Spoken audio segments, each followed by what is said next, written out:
يلا بسم الله بسم الله الرحمن الرحيم الحمد لله رب العالمين والصلاة والسلام على سيدنا رسول الله الأمين وعلى آله وأصحابه الطيبين الطاهرين قال رب اشرح لي صدري ويسر لي أمري واحلل عقدة من لساني يفقه قولي فنوينا التعلم والتعليم والتذكر والتذكير والنفع والانتفاع والإفادة والاستفادة والحث على التمسك بكتاب الله وسنة رسوله صلى الله عليه وآله وسلم والدلالة على الهدى ابتغاء مرضاته وثوابه وقربه سبحانه وتعالى. Assalamualaikum warahmatullahi wabarakatuh. Alhamdulillah, bersyukur kita kepada Allah Subhanahu wa taala dengan limpah kurnia-Nya kita diketemukan sekali lagi selepas mana kita bercuti hampir 2 minggu kerana saya pergi menunaikan umrah. Jadi cuti itu bukan sebab para pendengar ataupun peserta yang lemah semangat ataupun malas, tidak tapi disebabkan saya pergi menunaikan umrah buat kali pertamanya. Jadi umrah yang pertama yang saya kerjakan ialah untuk menggugurkan kefarduan fardu ain ke atas diri saya. Adapun kali kedua, kali ketiga saya dapat pahala sunat insya-Allah taala. Jadi saya minta semua doakan supaya umrah yang kami kerjakan diterima oleh Allah Subhanahu wa taala, dan itu bukan umrah yang terakhir lah.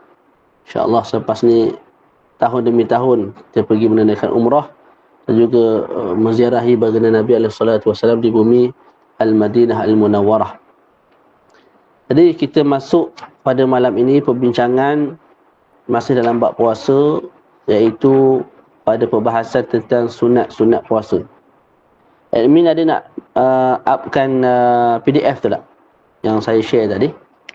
Kalau ada. Kalau tak ada, saya start je terus ni. Macam mana? Ada nak kongsi PDF? Ataupun masing-masing tengok di handset lah. Kalau tak ada tu. Tu share screen.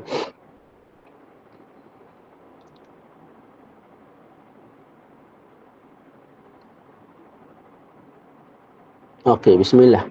Jadi kita masuk pada sunat-sunat puasa dah. Bawah lagi. Akhir sekali, perbahasan akhir sekali.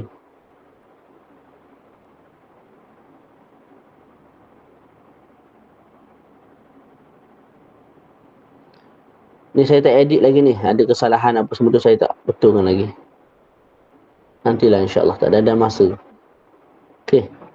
Okey, ayo Bismillah.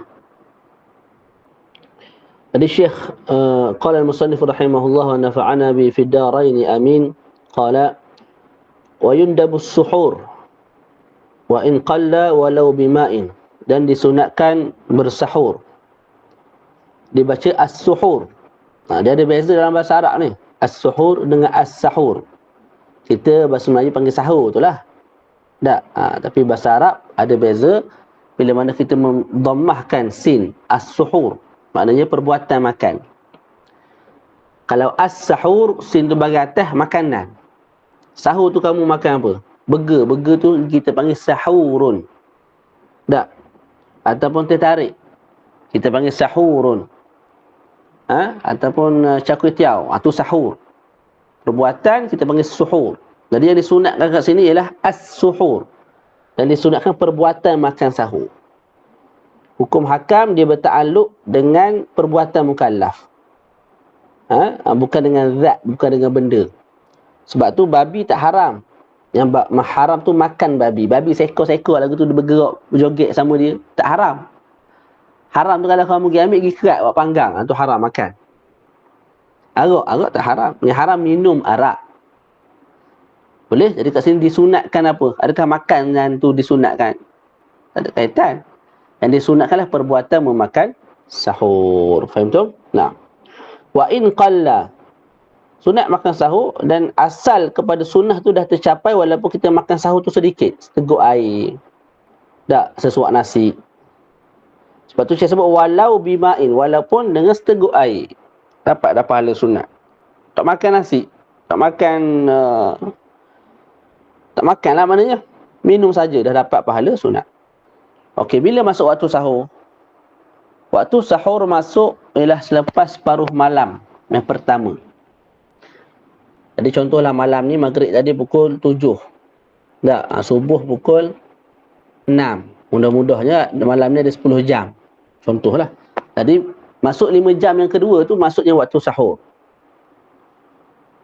Jadi kalau orang tu lepas tarawih 20 makan more. Tak. More tu pula nasi arak. Hak buka tak ada lagi. Kenyang menyandar kawan tu sebelum tidur. Sahur ke tak tu? Tengok. Kalau waktu tu sebelum, kalau waktu tu masih separuh masa pertama, bukan sahur, tak dapat pada sahur.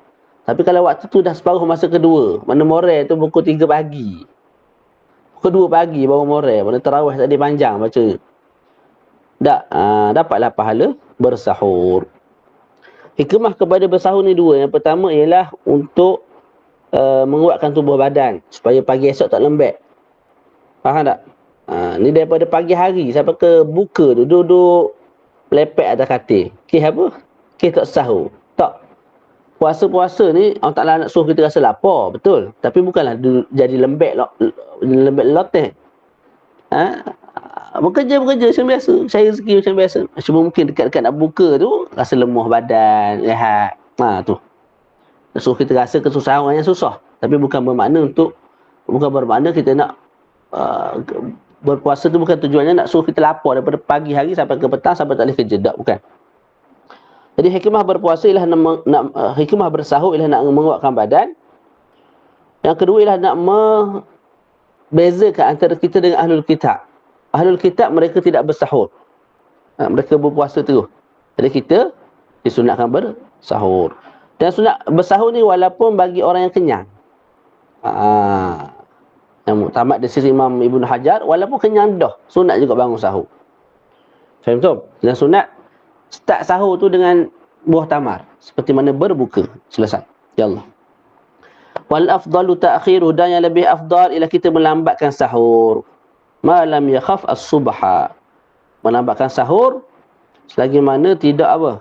Tidak dibimbangi terbitnya subuh, masuknya subuh. Maknanya setengah jam sebelum, 40 minit sebelum start sahur. Bukan 3 minit sebelum baru nak sahur. Tu tak payahlah. Tidak aula begitu, tidak comel begitu.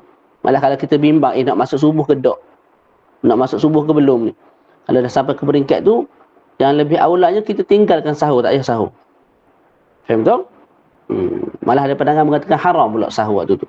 Cuma yang muktamad masih boleh bersahur, cuma aula tinggalkan. Bila aula tinggalkan sahur, kita tak bersahur. Ketika mana kita syak, dah masuk subuh kot, ke belum? Duk main lagu tu. Oleh demikian, saya sebut, wal afdalu ta'khiruhu ay ta'khirus suhur ma lam yakhaf as-subha. Yang lebih afdal kita lambatkan sahur, tapi selagi mana tidak menyebabkan kita bimbang masuk dah subuh. Maknanya setengah jam sebelum, 40 minit sebelum. Faham tu?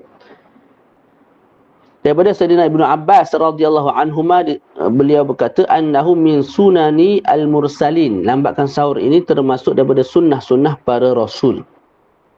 Adalah hadis yang disebut, la tazalu ummati bi khair ma ajalul fitra wa akharus suhur.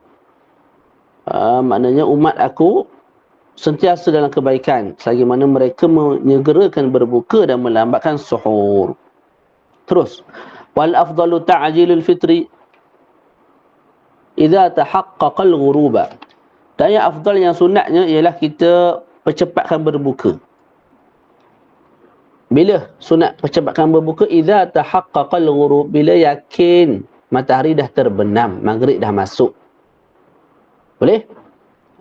Dengan mana kalau kita syak, maghrib ke belum? Maghrib ke belum? Duk main lagu tu. Yang tu haram berbuka. Sunat segera berbuka bila yakin dah masuk waktu. Barulah berbuka, sunat berbuka. Sunat segerakan berbuka. Faham tak? Okey.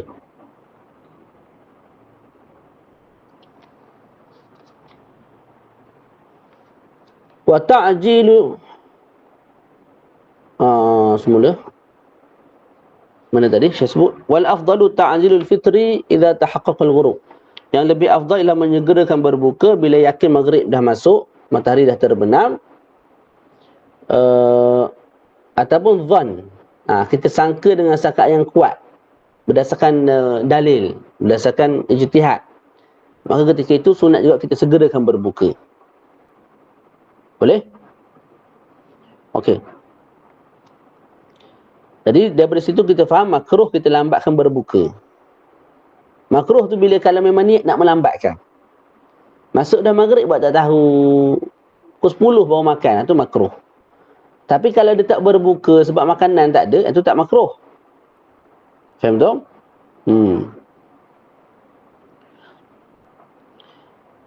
Kemudian saya sebut wa yuftiru ala tamaratin witra.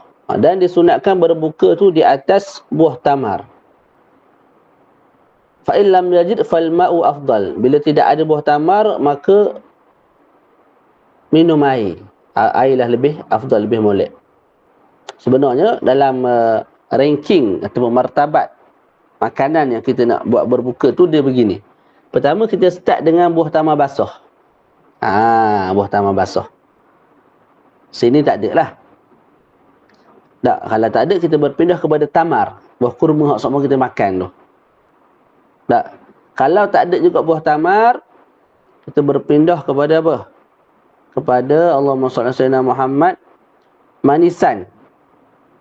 Kepada manisan yang tidak disentuh oleh api. Contoh macam kismis, contoh macam madu. Kalau tak ada juga, maka berpindah kepada benda-benda manis yang disentuh oleh api. Kuih lah, kuih muih yang manis-manis. Yang terakhir kalau tak ada juga, barulah air. Air tu pula kalau ada air zam-zam, dahulukan air zam-zam. Kalau tak, air biasa. Tak ada juga ustaz, maka berbuka dengan jimuk. Saya belum kahwin ustaz. Nak jimuk lagu mana? Maka nak buka dengan apa? Tak tahulah nak buka dengan apa. Dah tak ada benda sangat dah. Sampai bini pun tak ada. Maksud nikah tak nak nikah. Boleh? Itu dia punya tertib lah. Cuma dalam kitab ni saya sebut ringkas gitu je. Disunatkan berbuka di atas buah tamar. Kalau tak ada air. Dia punya ranking tu saya dah sebut secara terperinci. Ada sebagian ulama mendahulukan yang ni, kemudiankan yang tu. Itu khilaf yang berlaku antara ulama. Yang saya sebut tadi salah satu yang muktamad lah insya-Allah. Wa yaqulu Allahumma laka sumtu wa ala rizqika aftartu. Dan dia berkata, bila berkata ni, Imam Ibn Hajar dalam kitab Ithafu Ahli Siyam, Ahlul Islam bi khususiyatis siyam, begitu juga dalam kitab Mughni al-Muhtaj, pengarang kitab, dua kitab tersebut mengatakan baca doa ni ialah selepas makan, selepas berbuka, bukan sebelum. Yang kita amalkan ini, kita baca doa dulu. Allahumma barik lana fima razaqtana wa qina azabannar. Allahumma laqasumna wa bika amanna. Tak. Yang tepatnya begini. Sebelum buka tu, tak, kita baca doa makan. Allahumma barik lana fima razaqtana. Bismillah ala barakatillah. Kita pun makan kurma sebutir. Lepas makan kurma tu baru baca Allahumma laqasumtu wa bika amantu wa ala rizqika aftartu bi rahmatika ya arhamar rahimin. Tu paling molek lah. Namun kalau kita buat sebaliknya, insya-Allah dapat juga pahala sebagaimana disebut dalam Busyral Karim. Boleh baca doa ni sebelum daripada berbuka. Tapi yang molek, sebelum buka baca doa makan, lepas buka ringkas. Bukan lepas sendawa baca doa Allahumma lakasumtu tak. Lepas makan sebiji kurma baca Allahumma lakasumtu wa ala rizqika aftartu sehingga akhirnya. Terus. Wayundabu kasratul jud, dan disunatkan banyak bersedekah. Kasrah ni banyak, jud ni pemurah lah. Jadi maknanya dipersunatkan, disunatkan kita perbanyakkan sedekah. Malah walaupun dengan semua harta kita, kalau kita ni jenis Sayyidina Abu Bakar As-Siddiq. Faham tak? Simpan tu benda untuk makan gitu je. Baki harta dalam bank tu 400,000, 500,000 bagi orang Melaka. Sunat. Bila tu? Bila kita ni iman kita sekukuh, segagah Al-Imam Sayyidina Abu Bakar As-Siddiq. Tapi kalau sedekah lebih 10 riyal rasa sebanyak esok nak makan benda. Yang tu tengok keadaan lah. Tak perbanyakkan. daripada hari-hari biasa, tapi jangan bagi semua. Sebab jadi makruh pula kalau kita jenis orang biasa. Faham tak? Ya Allah. Jadi dalam sebuah hadis disebut Nabi sallallahu alaihi wasallam berkata bahawa annahu, dalam sebuah hadis disebutkan ajwadun nasi bil khair wa kana ajwadu ma yakunu fi Ramadan hina yalqahu Jibril. Nabi lah orang yang paling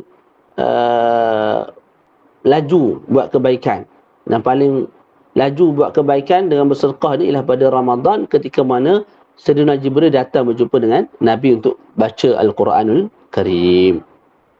Okey. Kenapa dikhususkan perbanyakkan sedekah tu pada hari Ramadan? Hari-hari lain pun disunatkan sedekah, tapi hari Ramadan ni, bulan Ramadan ni, tuntutan tu lagi kuat. Disebabkan banyak perkara. Pertama, disebabkan orang fakir miskin bila puasa ni jadi tak berapa nak gerak kerja lah. Jadi mungkin hasil pendapatan mereka tak sebanyak hari-hari lain.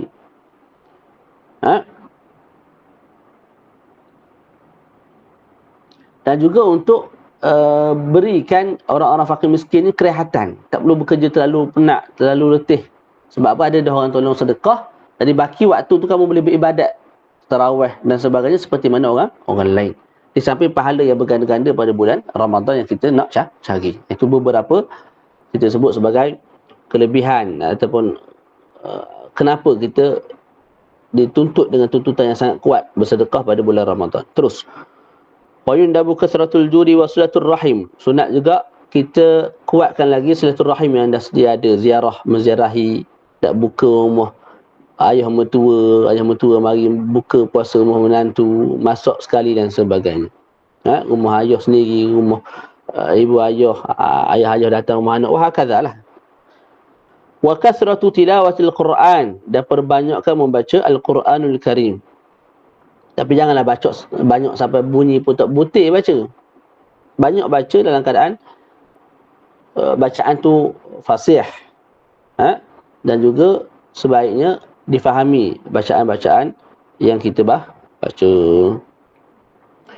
Okey, baca Quran ni, tengok mushaf ataupun baca tanpa tengok mushaf yang lebih syamil? Hak mana tu? Yang lebih molek? Yang lebih molek ialah baca dengan melihat mushaf, walaupun dia al-hafiz, walaupun dia hafal Quran. Cumanya kalau dia tak tengok Quran tu menyebabkan dia dapat faedah lain, yang faedah tu dia tak dapat dengan melihat Quran, maka disunatkan tidak melihat Quran. Contoh, kalau dia tak tengok Quran, khusyuk tu lebih kuat, lebih banyak. Lepas tu dia boleh menguatkan ingatan dia. Maka ketika itu baca tidak melihat Quran adalah lebih baik. Tapi kalau sama je, memang dia tu memang dah masyi sungguh dah Quran ni, maknanya 30 juzuk tu macam Fatihah, dia tengok tak tengok supaya memang jenis sebelum tu dia dah khatam kat 100 kali dah. Dalam keadaan hafazan. Maka bagi dia sunat baca tu dalam keadaan melihat Quran. Sebab di samping dia baca Quran, dia tengok Quran tu juga ibadah. Faham tak? Tu.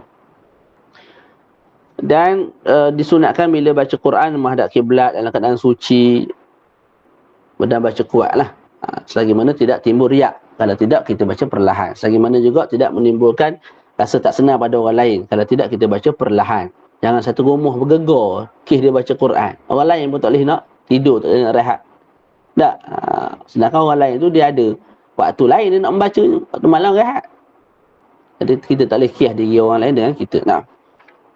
Wal i'tikaf, perbanyakkan juga i'tikaf, terutama pada 10 malam terakhir. Sebab tu Syekh sebut siyama al-ashr al-awakhir, lebih-lebih lagi pada 10 malam terakhir bulan Ramadan. Sebab apa? Sebab bulan Lailatul Qadar tu kuatnya ada pada 10 malam terakhir. Bila Lailatul Qadar, itu ada 40 pandangan ulama. Sebab apa? Banyak sangat pandangan, sebab ulama masing-masing kaji dalil-dalil yang ada untuk mendapatkan malam tu. Sebab malam tu sangat istimewa. Cumanya Al-Imam Syafi'i radhiyallahu ta'ala anhu lebih cenderung mengatakan malam tu malam 21 atau 23. Walaupun jumhur mengatakan malam 27. Ala kulli hal, kita hidupkan semua malam tu dengan sebaik-baik amalan lah. Sekurang-kurangnya ialah sembahyang isyak berjemaah. walaupun tarawih tak buat. Isyak jemaah, jaga molek. Ha? Kalau lagi comel, tambah dengan subuh berjemaah di masjid. Faham tu? Nah, bab Lailatul Qadar ni boleh baca, boleh cek sendirilah. Kan jadi panjang pula. Kemudian Syekh sebut wa an yufattira wa an yufattira as-sawam. Sawam ke suwam dia bagi.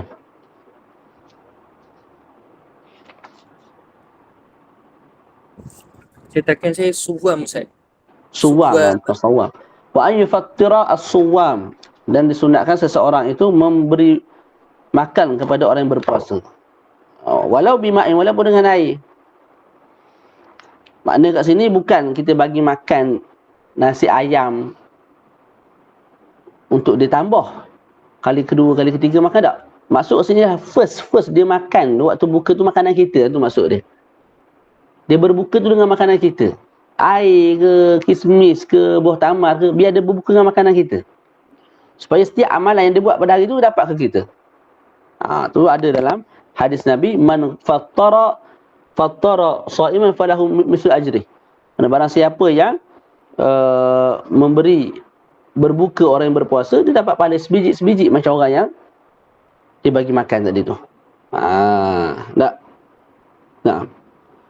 Seperti mana berperang lah. Siapa-siapa yang menyediakan keperluan perang kepada seseorang, dia tak pergi perang. Dia duduk rumah, sakit, tapi dia sediakan, dia jaga ahli keluarga orang yang pergi perang. Lepas tu orang berperang tu keperluan kuda apa semua dia sediakan. Seolah-olah dia pergi perang juga dapat pahala tu. Nah.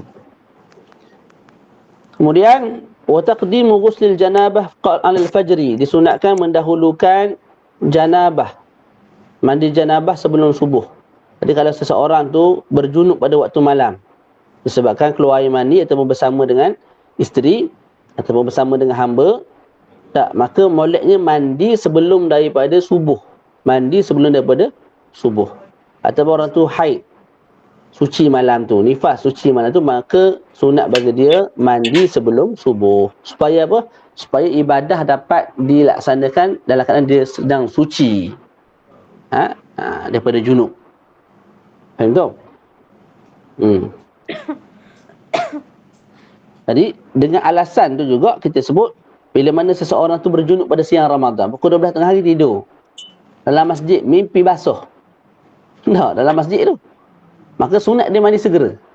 Supaya apa? Supaya baki hari dia tu di puasakan dalam keadaan dia sedang suci lah. Tu.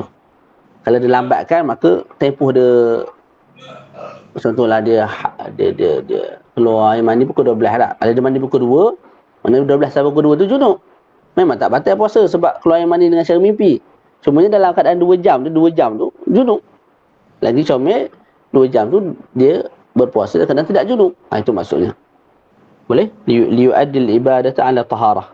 Saya baca kitab ni rujukannya ialah Fathul Wahab Al-Malik. Tukar-tukar lah. Dia punya rujukan tu. Okey. Alasan lain kenapa sunat mandi junub sebelum subuh ialah supaya tidak masuk air mandian tu ke dalam rongga, ke dalam batin kita ketika mana siang bulan Ramadan. Faham tu? Ya Allah. Kemudian kita berpindah pula, saya sebut apa? Wa tarkul ghibah, disunatkan meninggal mengumpat. Anda kena faham boleh. Meninggalkan mengumpat, menipu, berkata buruk, syahwat-syahwat yang diharamkan, semua tu wajib fi dhatiha, pada zat dia tu. Cuma disunatkan pada bulan Ramadan. Jadi wa tarkul ghibah, meninggalkan mengumpat. Wajib pada zat meninggalkan, pada zat mengumpat tu wajib ditinggalkan. Tapi bila masuk Ramadan, kita sebut selain daripada wajib meninggalkan mengumpat, dia jadi sunat pada sudut Ramadan kita tinggalkan perkara tersebut. Faham tu? Oleh demikian, kalau seseorang tu mengumpat juga, maka dia dapat dosa disebabkan benda tu haram. Zat dia tu haram, mengumpat. Tapi dalam masa yang sama, puasa dia batal tak? Tak batal. Sebab apa? Mengumpat tu dalam Ramadan, ataupun meninggalkan mengumpat dalam Ramadan tu kita sebut sunat. Tu dua sudut pandang tu. Mengumpat pada zat dia tu haram. Jadi kalau mengumpat juga dalam Ramadan berdosa. Tapi dalam masa yang sama, mengumpat tu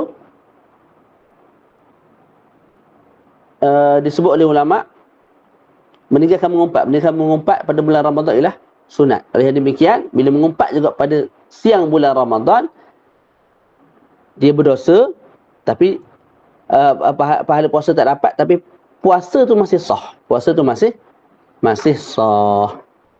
Sebab apa masih sah?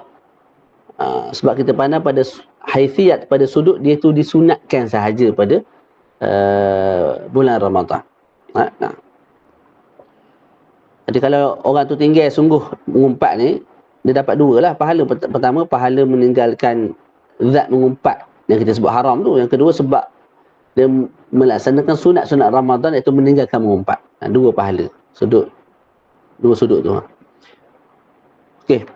Jadi watarkul ghibah, meninggalkan mengumpat. Ada soalan?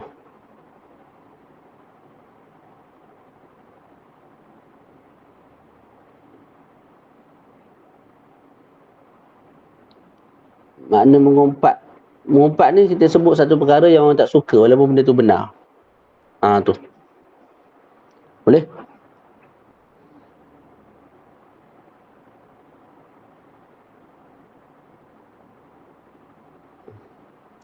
Tegur personal lah, tak tegur dalam grup tu. Kalau nak tegur pun. Tu cara dia. Kalau dia tak dengar juga tak apalah. Tegur lain Kalau mengumpat lain. Ini semua jelas lah ni. Kita tegur, kita pergi ada cakap elok tegur. Mengumpat ni kita mengumpat dengan orang lain. Dia tak ada depan kita.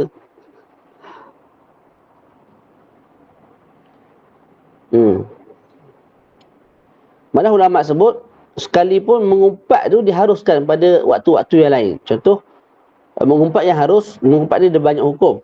Pertama haram, yang kedua harus. Harus ni, contoh kita mengumpat untuk perbaiki dua hubungan yang telah terpisah. Ataupun mengumpat untuk mendapatkan hak tertentu. Yang apa nama?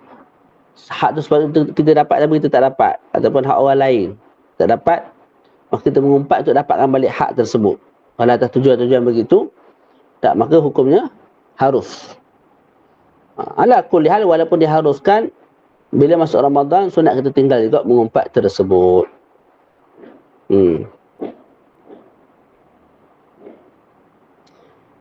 Berbeza kalau mengumpat yang wajib. Contoh, dengan mengumpat boleh menyelamatkan orang yang dizalimi. Faham tak? Ataupun kita menyebut aib orang yang gini, ceritanya gini, Zaid datang, bukan Zaid lah, Zainab datang jumpa kita, dia tanya, Ustaz, apa pendapat Ustaz tentang Zaid? Saya rasa nak berkahwin dengan Zaid. Jadi kita pun beritahu Zaid ni sekian. Tak, kita kita panggil kinayah, cakap berlapik. Dia tak faham. Kita pun cakap secara jelas benda yang tak baik yang ada pada Zaid ni, nak kaki pukul apa semua, supaya apa? Supaya Zainab ni tak berkahwin dengan si Zaid, yang akhirnya menyebabkan mudarat pada diri si Zainab. Jadi ketika itu wajib mengumpat tu. Sebab terhenti pada mengumpat tu maslahat seorang wanita. Kalau hukum mengumpat tu wajib, maka bulan Ramadan pun wajib kita laksanakan. Tak boleh tinggal lah. Selesai. Terus. Wa tarkul ghibah wal kadhib, dan disunatkan meninggalkan mengumpat dan juga al-kadhib, menipu. Menipu ni kita cakap satu perkara yang tidak tepat. Boleh? Kalau mengumpat tadi benda betul, tapi orang yang dengar tu tak suka. Wal fuhshi, juga meninggalkan benda-benda yang jelek. Terutama benda-benda yang berkait dengan mafatinun nisa, seksual lah. Tinggalkan bercakap pada siang bulan Ramadan. Wasyahawat, tinggalkan juga perkara-perkara yang berkait dengan syahwat, walaupun ia diharuskan oleh syarak. Contoh apa? Kita bau benda-benda yang wangi, syarak tak larang, taklah haram. Tapi bulan Ramadan, siang Ramadan, tinggalkan perkara tu. Kita dengar lagu-lagu yang sedap, yang menyebabkan hati kita rasa lapang, apa semua tu, dan tu kita tinggalkan. Kita sentuh benda-benda yang licin, tak? Benda-benda yang cantik, tengok benda-benda yang cantik. Semua tu disunatkan tinggal. Hikmahnya macam tadi lah, supaya kita dapat rasa kesusahan orang fakir miskin yang tak dapat merasa, melihat, memegang perkara-perkara yang enak tersebut. Faham tu? Wal fasdi, juga sunat kita tinggalkan apa? Bekam. Al fasdi ni, al fasdu iaitu yang jenis cocok tu, pada urat pada keluar darah. Itu sunat tinggal pada siang Ramadan. Wal hijamah, sunat tinggal bekam. Jadi ulama sebut makruh kita berbekam dan membekamkan orang lain pada siang bulan Ramadan. Makruh kita ambil al-fasdu dan juga memfasdukan orang lain pada siang bulan Ramadan, sebab ianya boleh melemahkan tubuh badan. Fa in syutima falyaqul inni shaim. Bila mana seseorang tu dimaki hamun, maka sunatnya dia berkata inni shaim, aku sedang berpuasa. Okey, nak kata tu kata dengan lidah ke kata dengan mulut?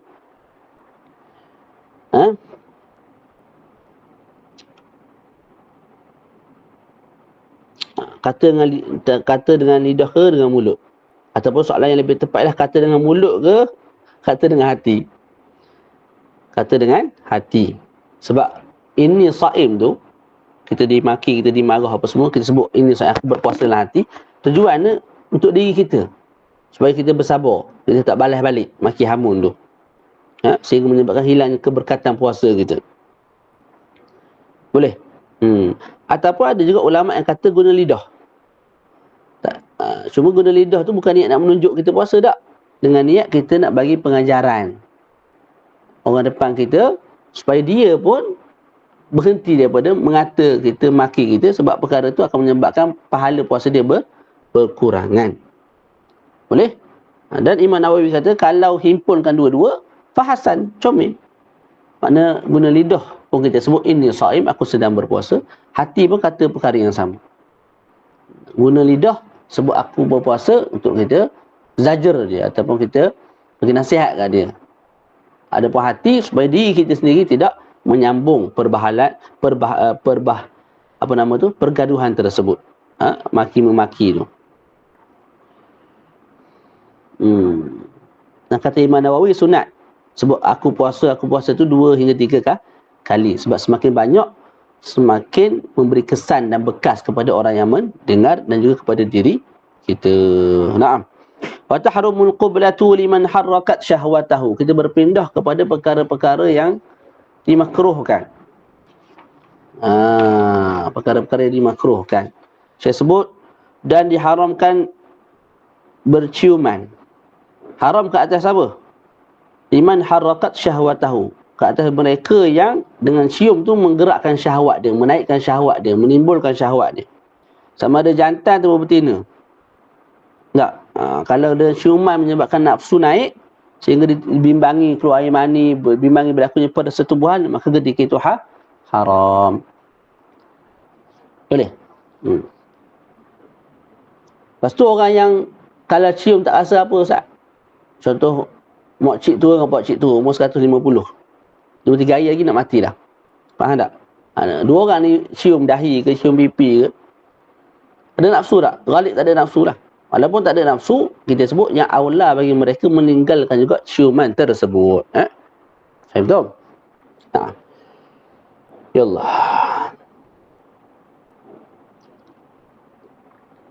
Wal wisalu. Tak, ni perkara haram tak? Perkara haram bukan perkara makruh. Ni perkara haram. Wal wisalu, diharamkan juga puasa wisal. Apa puasa wisal? Kita puasa 2 hari, 3 hari berturut-turut, sama ada fardu atau sunat. Bi'alla yatanawala fil laili syai'a. Kira-kira dia tak makan sesuatu pun waktu malam. Tu. Jadi hari ni puasa, buka kan tak buka? Sambung pula dengan keesokan hari. Betul, sambung pula 3 hari, 4 hari. Itu haram. Nabi boleh. Kita tidak boleh ikut perkara tersebut. Ini khususiat bagi Nabi SAW sahaja. Sekalipun tidak melemahkan badan. Contoh kita ni badan kuat sungguh. 2 hari puasa tak buka malam tu, tak menyebabkan lemah badan. Dia sebut haram. Oleh yang demikian, kalau orang tu sebelum maghrib dia makan, sebab terlupa. Pukul 6.30, tak maghrib lagi, dia makan dah. Okey, haba terlupa dan 2 pinggan. Batal tak puasa? Tak batal. Okey. Jadi bila masuk maghrib, perut dia kenyang ke apa? Kenyang. Dia boleh tahan sampai ke subuh. Tak, kita sebut kalau dia tak makan start daripada waktu berbuka sebenar sampai ke subuh tu dengan niat nak sambung puasa, wisal, haram. Sekalipun badan dia tidak lemah langsung, haram. Tak. Boleh? Okey. Kemudian kalau orang tu tak berpuasa, macam kita hari ni tak puasa kan? Kita tak nak makan, tak ada selera. Sehari, 2 hari, 5 hari, 10 hari, seminggu tak makan, tak ada masalah, tak haram. Yang haram tu kalau sedang berpuasa dan malam tu tak makan dengan niat untuk wisal, yang tu haram. Tapi kalau malam tu tak makan sebab tak ada makanan ataupun tak selera, itu tak ada masalah. Faham tak? Okey. Dan ulama sebut pengharaman tu gugur kalau kita makan walaupun sikit, tapi makan sesuatu perkara yang boleh menguatkan badan. Contoh nasi. Kita makan sebiji. Tak. Nasi ni sebiji dia tak boleh kuatkan badan, tapi jenis dia tu kalau kita kumpul jadi sepinggan, 2 pinggan, dia boleh menguatkan badan. Tak. Ketika itu walaupun makan sebiji dah mampu gugurkan keharaman tu, dia tak haram dah. Berbeza kalau berbuka dengan jimuk. Masuk maghrib jimuk, lepas tu sambung puasa esok. Lepas tu masuk maghrib jimuk pula. Yang tu haram, itu masih ada, masih wujud. Sebab apa? Jimuk ni bukan jenis dia menguatkan badan, malah melemahkan badan. Naam. Terus. Falau syariba ma'an walau jur'atan inda suhur fala tahrima. Saya sebut kalau seseorang itu minum air walaupun seteguk ketika bersahur, maka tidak haram. Maknanya dia ni puasa hari ni, masuk maghrib tak buka, tak makan apa, tapi dekat sahur kan dia minum air seteguk. Kita sebut itu dah mampu membatalkan pengharaman wisal tadi. Tak haram dah lah. Maknanya kita tak sebut dia berpuasa wisal dah lah. Sebab apa? Waktu sahur tu dia dah minum air. Sebab masih waktu malam kan, sahur kan waktu malam lagi. Tak haram kan. Dan memang ada hadis pun sebut perkara tu. Kalau nak juga wisal, maka waktu sahur tu makan. Jadi kawan ni berpuasa start daripada subuh, masuk maghrib pun terus tak makan, masuk isyak tak makan, 2 pagi tak makan, dekat subuh baru makan. Waktu sahur tu. Itu dah mampu gugurkan pengharaman puasa wisal. Faham tu? Naam. Kemudian wa yukrahu zauqut ta'am, kita masuk perkara yang dimakruhkan. Pukul 10 dah. Wa yukrahu zauqut ta'am wa 'alakun wa siwakun ba'da al-fajr, dan dimakruhkan merasa makanan. Makruh tu kalau kita ambil rasa, buang balik, tak kehek balik. Tapi kalau rasa telan sedap ikan keli, lepas tu rasa pula terpoyak, boleh jadi terpoyak ni okey, tak kurang apa-apa, masam okey, manis dia okey, masin okey. Lepas tu tu rasa sampai 15 makanan telan dalam mulut, dalam perut, itu batal lah. Tak batal ni kalau ambil sikit rasa buang. Itu makruh, sekadar makruh je. Tak haram, tak berdosa. Makruh tu pula selagi mana tak ada hajat. Kalau ada hajat, ibu-ibu yang masuk untuk anak-anak, nak bagi sedap tu kena rasa dah sikit, lepas tu buang balik. Tu tak ada masalah. Tukang masuk di restoran ataupun orang yang jual-jual di bazar Ramadan, lepas tu sediakan makanan tu, dia rasa sikit, lepas tu dia kehek balik, tu tak makruh kerana ada hajat. Ya Allah. Wa'alkun, wa'alakun, begitu juga makruh alak. Alak ni makna kita mengunyuh luban zakar ke, luban ke, ataupun chewing gum yang dah tidak ada sebarang rasa, kunyuh. Yang tu makruh. Sebab dia berbanyak kan keluar air liur, lepas tu kita telan air liur tu, makruh. Tapi kalau telan betul chewing gum tu batal lah. Ataupun ambil chewing gum yang masih ada perisa mangga ke apa, telan gigit, kunyuh.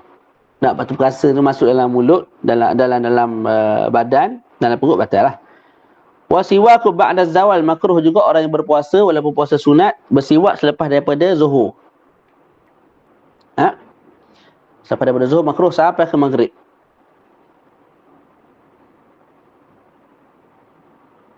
Sekalipun mulut dia tidak berubah disebabkan berpuasa. Mana mulut dia tu busuk, tapi bukan sebab puasa, tapi sebab tidur. Jadi khilaf lah kat situ. Ala kulli hal, ada pandangan mengatakan masuk zuhur makruh siwak.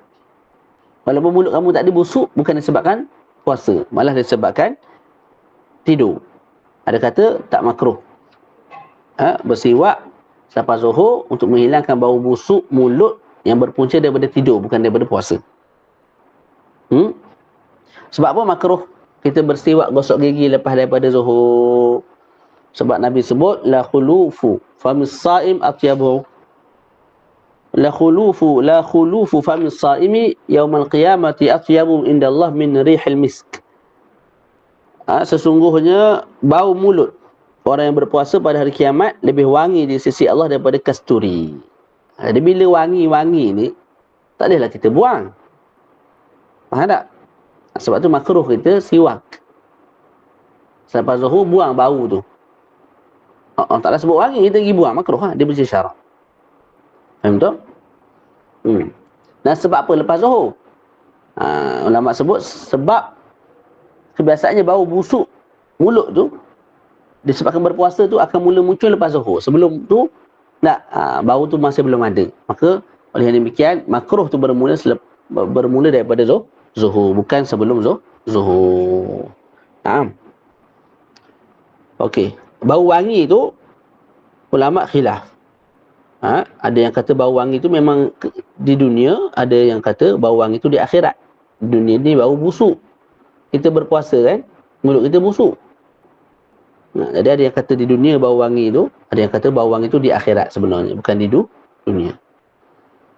Yang kata di dunia tu macam mana? Hakikatnya kalau bau, contoh kita sedang berpuasa, kita cari hidung, kita pun sekali. Apa agak-agak jadi kat member tu? 3 hari lah mensanya. Apa? Bau mulut kita. Faham tak? Jadi busuk. Tapi disebut dalam hadis wangi. Ulama jawab, wangi di sisi malaikat, wangi di sisi Allah, walaupun sesama kita busuk. Ataupun wangi di hadapan para salihin, orang yang memang boleh dibuka hijab oleh Allah Ta'ala untuk tengok hakikat-hakikat sebenar. Tak? Itu maksudnya. Okey, terus. Benda soalan tu. Sikit lagi, 5 minit.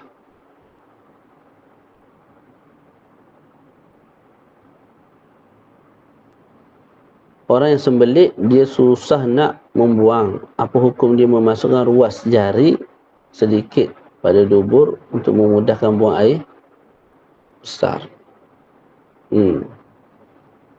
Dia kalau masuk sehingga ke peringkat batin, dia batal puasa lah.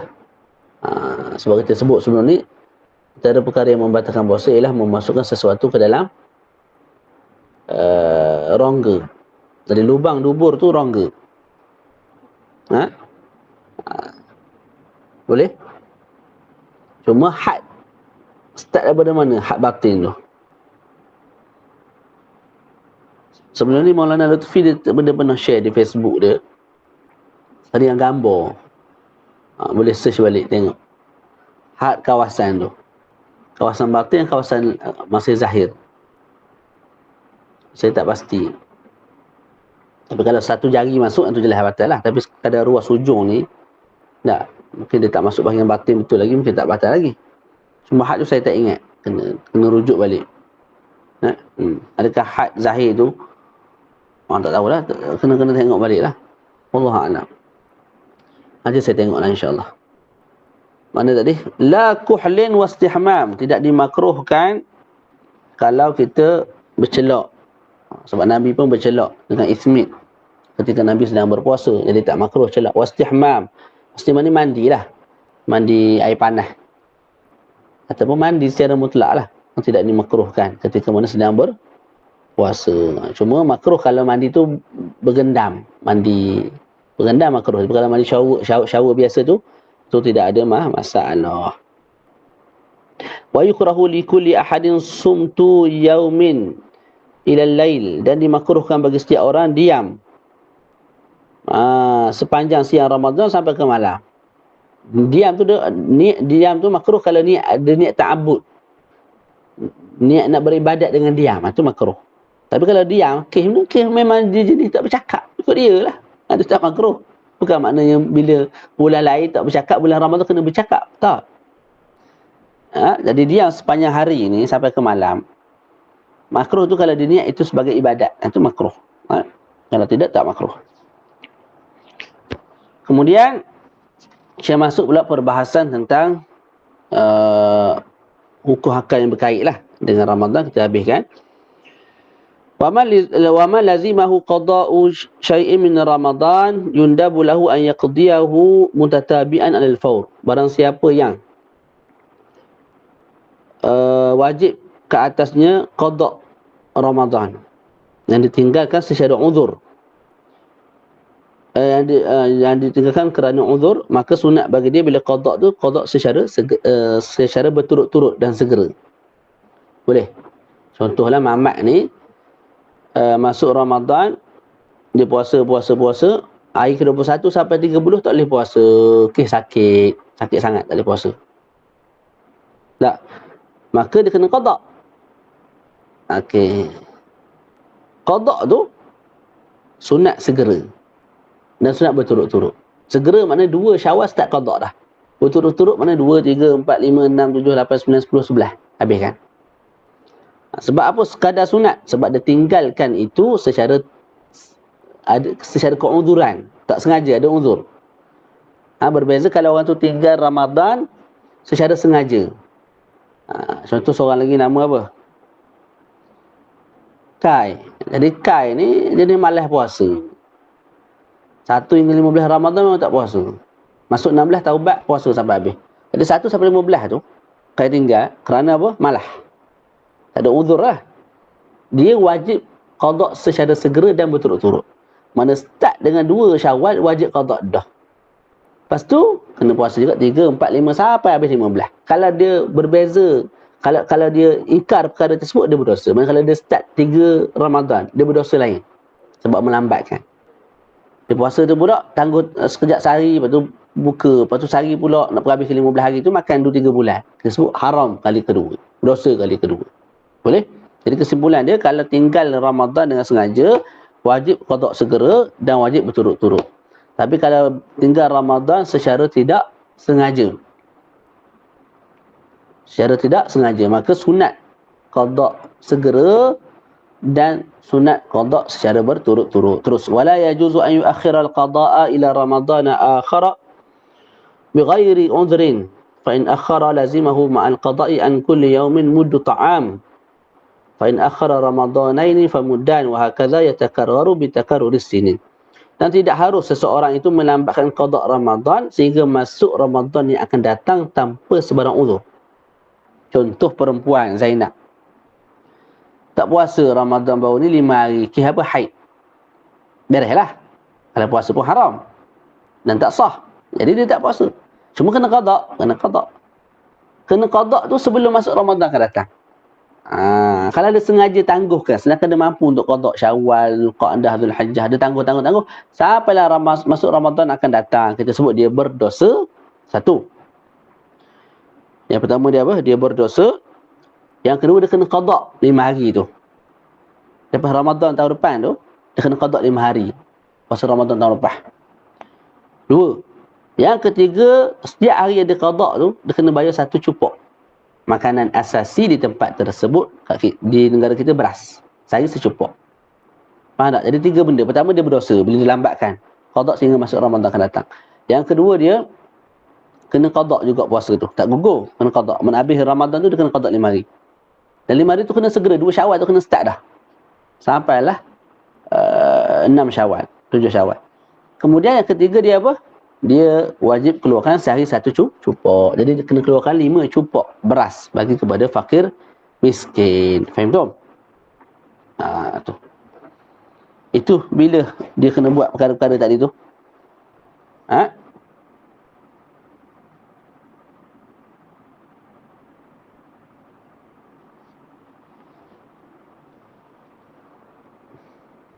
Kalau dia sempat untuk qada'. Kalau dia sempat untuk qada'.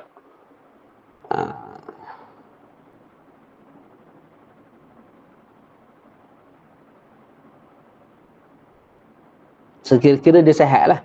Jadi Zainab tadi tu sihat. Sampai Ramadan sihat. Sampai Ramadan akan datang tu sihat. Mana boleh ada. Boleh qada'. Dia 5 hari tak qada'. Maka kita sebut dia berdosa. Dia kena qada, lepas tu dia kena bayar fidyah. Tapi kalau seseorang tu ada uzur, Zainab juga, tak, orang yang sama, dalam situasi yang lain, tertinggal 10 hari Ramadan, tapi nak qada, tak ada kesempatan. Sebab apa tak ada kesempatan? Dalam setahun tu dia sakit, yang menyebabkan dia tak boleh puasa langsung. Dalam setahun. Lepas tu masuk bulan Ramadan akan dah datang. Ketika itu, apa hukumnya? Dia tinggal 10 hari Ramadan sebab haid. Sepatutnya bulan Syawal, Zulqa'dah, Zulhijjah tu sampai Sya'ban akan datang. Sampai Sya'ban dia kena qada lah 10 hari tu. Dia tak qada. Kenapa tak qada? Adakah sebab malas? Tak. Tapi disebabkan ada keuzuran. Maka masuklah Ramadan akan datang. Kita sebut wajib kata dia qada semata-mata, tak perlu bayar fidyah. Maknanya lepas Ramadan akan datang tu, tak, dia kena qada Ramadan 10 hari yang dia tinggal sebelum tu, tahun lepas. Dia perlu bayar fidyah tak? Tak perlu bayar fidyah. Tak perlu bayar fidyah. Sebab apa tak perlu bayar fidyah? Sebab memang dalam setahun tu dia tidak ada kesempatan untuk puasa. Sebab dia sakit. Sehingga masuklah Ramadan akan datang. Boleh? Boleh? Kesimpulan dia. Barang siapa yang meninggalkan puasa Ramadan, sama ada secara tak sengaja sebab haid, ataupun secara sengaja sebab malas berpuasa, kemudian lepas Ramadan tu Syawal, Zulqa'dah, Zulhijjah, sampailah Ramadan akan datang, dia ada kemampuan untuk qada, tapi dia tak qada. Sehinggalah masuk Ramadan akan datang, maka kita sebut dia tu berlaku kat diri dia 3 perkara. Pertama, dia berdosa. Yang kedua, kena qada puasa tu lepas habis Ramadan berikutnya tu. Lepas tu dia kena bayar fidyah saya secukup. Okey. Kemudian golongan kedua pula, orang yang tinggalkan Ramadan tak, sama ada dengan sengaja ataupun tak sengaja. Sama ada dengan sengaja malas puasa ataupun tak sengaja sebab haid. Ala kulli hal, dua kelompok dia kena qada lah, sengaja ataupun tak sengaja. Cuma nak qada tak boleh. Sebab apa tak boleh?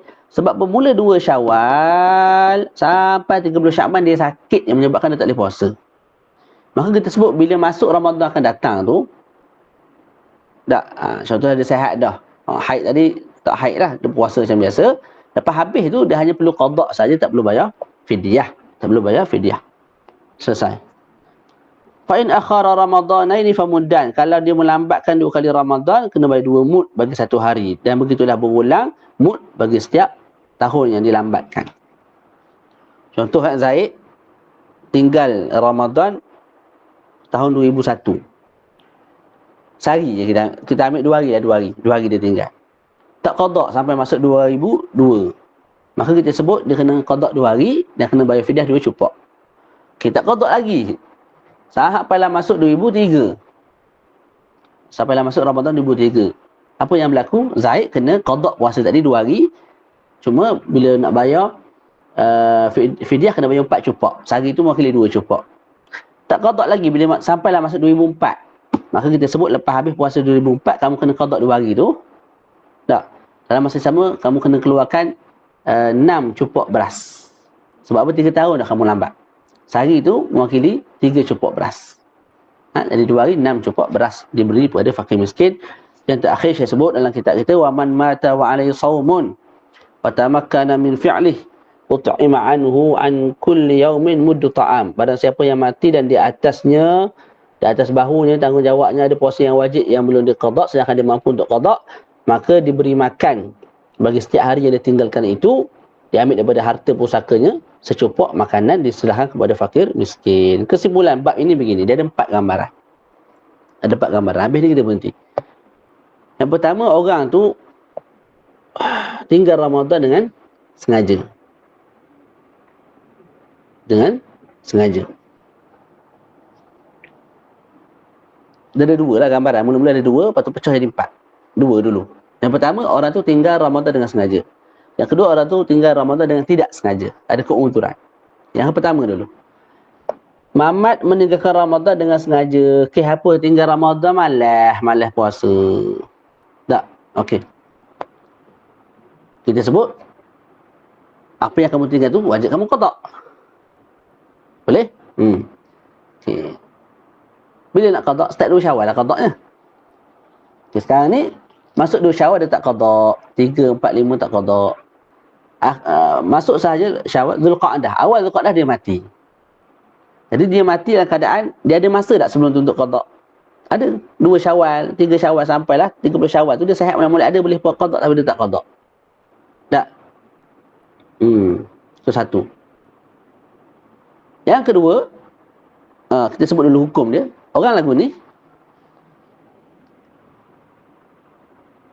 kita wajib keluarkan 1 mud daripada harta pusaka dia bagi pada fakir miskin. Ganti sehari yang dia tak qada tu. Dia tak sempat qada mati dulu. Boleh? Begitu juga kalau dia mati pada 2 Syawal. Semula tarik balik daripada atas, Zaid Mamat meninggalkan Ramadan dengan sengaja. Kemudian dia mati pada 1 Zulqa'dah. Dia ada sebulan waktu untuk qada, dia tak qada. Mati. Tak sempat qada. Kita sebut wajib dikeluarkan daripada harta pusaka dia 1 cukup bagi pada fakir miskin. Ataupun dipuasakan. Yang dipuasa tu kita sebut kemudian. Gambaran kedua ialah Allahumma salli ala Muhammad. Zaid Mamat tinggal Ramadan tak dengan sengaja, kemudian 2 Syawal dia mati. Dia nak qada. Tak kisah dia nak qada tak qada pun, tapi 2 Syawal dia mati. Bila 2 Syawal dia mati, dia sempat qada tak? Ada tak kesempatan waktu dia nak qada? Tak ada lah sebab mati 2 Syawal. 1 Syawal tak boleh puasa, haram. Sebab raya. Nak puasa pun 2 Syawal. Nak qada. Tak boleh qada sebab dah mati. Mati hari tu. Dia sebut tak kisahlah sama ada kamu sempat waktu untuk qada ataupun tak sempat. Kamu ada waktu untuk qada ataupun tak ada. Disebabkan kamu tinggalkan Ramadan dengan sengaja, bila kamu mati, maka ahli waris kena keluarkan daripada harta pusaka dia 1 cupok. Diserahkan kepada fakir miskin. 1 cupok mewakili sehari. Boleh? Ataupun pilihan lain, kalau ahli waris tak nak keluarkan 1 cupok, ahli waris tolong puasa untuk diri dia. Bab puasa tu kita akan syarah lebih panjang lebar selepas ni. Tu 2 gambaran. Yang ketiga, gambaran yang ketiga ialah itu 1 gambaran tak ada kan? 1 gambaran ialah orang yang tinggal Ramadan secara sengaja. Sama ada sempat qada ataupun tak sempat qada, kemudian dia mati. Yang kedua pula ialah gambaran orang yang tinggal Ramadan secara uzur. Sebab apa kamu tak puasa wahai Zaid? Pasal apa tak puasa? Sakit. Tak mampu puasa hari tu, aku bukalah. Okey, Zaid pun ada 2 gambaran bawah tu. Tak, sama ada dia mempunyai waktu untuk dia qada sebelum dia mati. 2 Syawal sihat, 3 Syawal sihat, 4 Syawal sihat boleh qada, tak qada sampailah masuk 1 Zulqa'dah dia mati. Ataupun si Zaid ni 2 Syawal mati. Bila 2 Syawal mati tak sempat nak qada lah. Tak. Okey. Untuk part bahagian yang kedua ni, iaitu tinggalkan Ramadan secara tidak sengaja. Meninggalkan Ramadan secara tidak sengaja, kita sebut gini. Dia tinggalkan Ramadan secara tak sengaja sebab sakit dan ada waktu untuk qada. Kira-kira 2 Syawal dia sihat sampai 30 Syawal dia sihat, 1 Zulqa'dah baru dia mati. Orang lagu tu wajib dikeluarkan daripada harta dia 1 cupok beras ataupun dipuasakan untuk diri dia oleh wali dia. Sebab apa? Walaupun dia tinggal Ramadan tu tak sengaja, tapi dia ada waktu untuk qada, tak qada pasal apa? Tangguh. Akhir sekali mati. Maka jadi 1 hutang yang perlu dibayar. Sama ada dikeluarkan daripada harta dia 1 cupok sehari ataupun dipuasakan untuk diri dia. Yang terakhir, apa dia? Tinggalkan Ramadan secara tak sengaja. Dan mati sebelum sempat qada, iaitu mati pada 2 Syawal. Orang lagu tu kita sebut tak wajib apa-apa ke atas diri dia. Kesimpulannya 3 kelompok. Tak. Pertama, yang tinggal Ramadan dengan sengaja dan mempunyai waktu untuk qada. Yang kedua, meninggalkan Ramadan dengan sengaja dan tidak mempunyai waktu untuk qada. Yang ketiga, meninggalkan Ramadan secara tak sengaja dan mempunyai waktu untuk qada. 3 kelompok ni wajib dikeluarkan harta dia sehari secupok, ganti kepada puasa yang belum sempat dia qada ataupun dipuasakan untuk dia. Okey, untuk dipuasakan untuk diri dia tu, kita syarah sikit. Yang boleh puasa untuk diri dia ialah wali dia. Wali kat sini lah kaum kerabat dia, mutlaqan. Kaum kerabat dia secara mutlak. Yang ada hubung kait dengan dia, sepupu dia, siapa-siapa saja yang ada hubung kait dengan dia boleh puasa untuk diri dia walaupun tanpa izin dia. Orang lain juga boleh berpuasa untuk diri dia tapi dengan izin wali dia. Saya nak puasa untuk guru saya minta izin daripada ayah dia. Daripada wali si matilah. Saya nak puasa untuk tok syekh saya. Sehari boleh tak? Boleh, saya puasa. Kalau saya puasa tanpa izin daripada wali dia, maka tidak sah. Contohlah, orang mati tu tinggal 30 hari. Tak. Sama ada seorang tu puasa setiap hari sebanyak 30 hari ataupun kita cari 30 orang puasa hanya sehari. Kita pakat puasa 1/1/2001. Tapi yang puasa tu 30 hari. Tak. Yang puasa tu 30 orang. Yang berpuasa, individu yang berpuasa jumlahnya 30 orang. Tak. Itu juga mampu menggugurkan 30 hari Ramadan yang telah ditinggalkan oleh si mati yang dia belum sempat qada tapi ajal menemui dia dulu. Wallahu a'lamu bis-shawab. Selesai bab ni. Boleh? Cuma dalam matan tidak disebut tentang dipuasakan untuk si mati. Sebab dalam matan hanya bawa pandangan yang baru. Mazhab jadid, mazhab baru Imam Syafi'i. Sedangkan yang muktamad disebut oleh Imam Nawawi ialah pandangan yang lama, iaitu masih ada pilihan. Sama ada kita nak keluarkan daripada harta dia sehari satu cupok, nak mewakili satu hari yang dia tak puasa, ataupun kita puasakan untuk diri dia. Kita wali dia puasakan untuk diri dia walaupun tanpa izin dia, ataupun kita izinkan orang lain yang bukan kaum kerabat dia untuk puasa. Wallahu a'lamu bis-shawab. Ada soalan?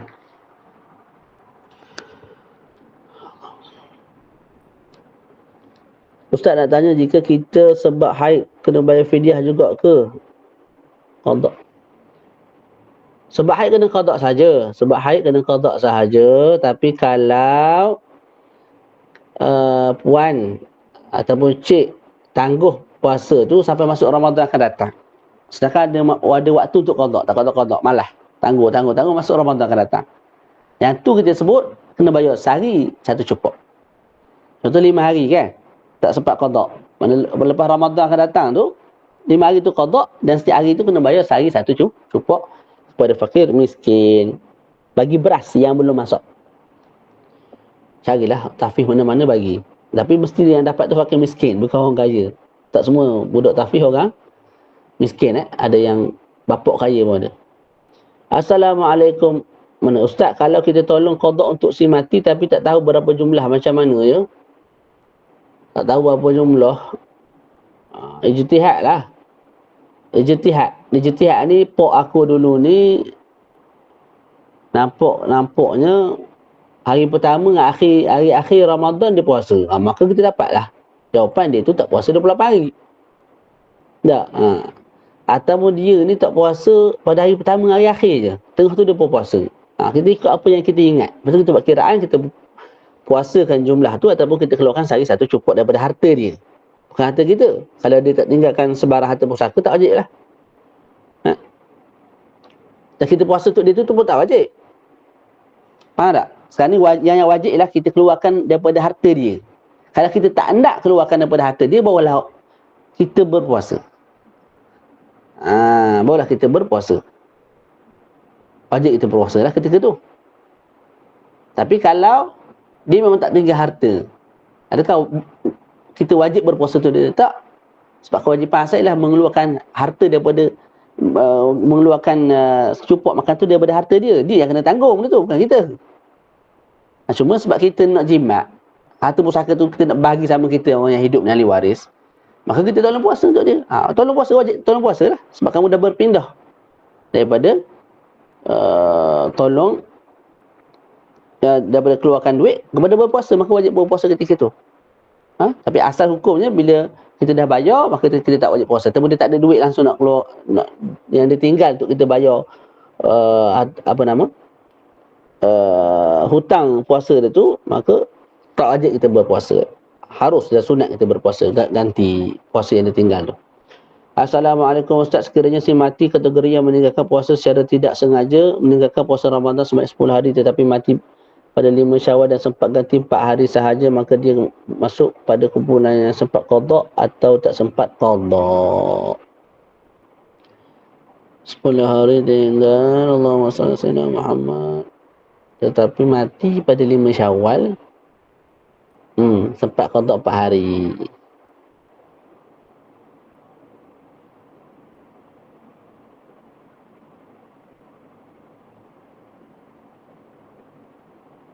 Secara tak sengaja. Dia secara tak sengaja, Allah SWT. Dia tak sempat qada. Tak sempat qada. Sebab dia mati sebelum selesai. Boleh? Dia tinggal Ramadan secara tak sengaja. Dia nak qada.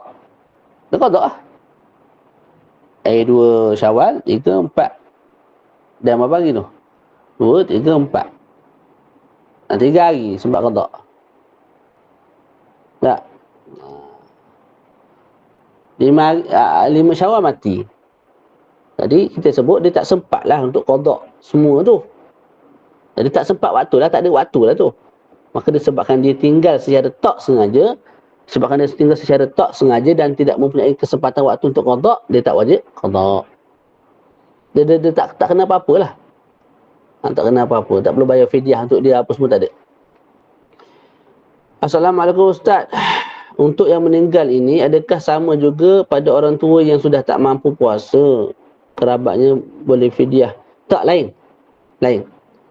Kalau orang tu tak mampu berpuasa, dia akan bayar fidyah. Sehari secupok. Tak. Adakah wajib dia qada? Tak perlu qada sebab memang tak mampu puasa dah. Kita bincang tadi mampu puasa dan mampu qada. Tak qada mati dulu. Mampu puasa, kemudian wajib qada, tapi tak qada sebelum sempat qada mati dulu. Ataupun tak qada, sedangkan mampu sampailah dia mati. Berbeza kalau orang tu tua sangat tak mampu berpuasa, memang daripada asal lagi dah tak wajib dia berpuasa. Wajib dikeluarkan fidyah. Jadi kalau dia mati, tak wajib kalau fidyah tu dah selesai, dia tunaikan waktu dia hidup, tak wajib dikeluarkan apa-apa daripada diri dia. Tapi kalau ada fidyah-fidyah yang belum diselesaikan, contoh dia 10 hari dah tak puasa sebab sakit kan. Lepas tu hari ke-11 dia mati. 10 hari tu belum keluar apa-apa. Tak keluarkan lagi. Sedangkan wajib dia keluarkan 10 syupak. Maka dia ambil daripada harta pusaka lah. Bayar hutang Allah Ta'ala tu kepada fakir miskin. Kedua, Ustaz, kalau kerabat tu tak fidyahkan walaupun si mati tu ada harta dan juga tak puasakan, berdosa. Yang berdosa ialah ahli waris, tak? Ahli waris berdosa. Sebab tanggungjawab tu berpindah pada ahli waris. Tanggungjawab apa? Tanggungjawab keluarkan harta si mati sebagai membayar hutang puasa yang dia tinggalkan. Boleh? Kalau tak nak keluarkan puasa, dua-dua kamu tak buat, berdosa. Dah ada takluk dengan kita jugalah, la kulli hal, walaupun kes si mati dia tak puasa. Tapi sebab kita ni ada hubung kait, ada manfaat yang kita dapat daripada dia, ada mudarat yang kita akan dapat daripada dia. Antara mudarat ni lah. Kalau kita tak keluarkan harta dia, tak juga puasa, kita berdosa. Kita kena keluarkan harta dia sebagai bayaran atau pengganti puasa yang telah dia tinggalkan. Faham tu? Barakallahu fikum. Saya minta maaf kalau laju syarah ni, nak habiskan bab ni. InsyaAllah pada hari-hari mendatang kita baca puasa sunat. Wallahu a'lam wa sallallahu ala sayyidina Muhammad wa ala alihi wa sahbihi wa barak wa sallam. Alhamdulillahi rabbil alamin. Assalamualaikum warahmatullahi taala wabarakatuh. Barakallahu fikum.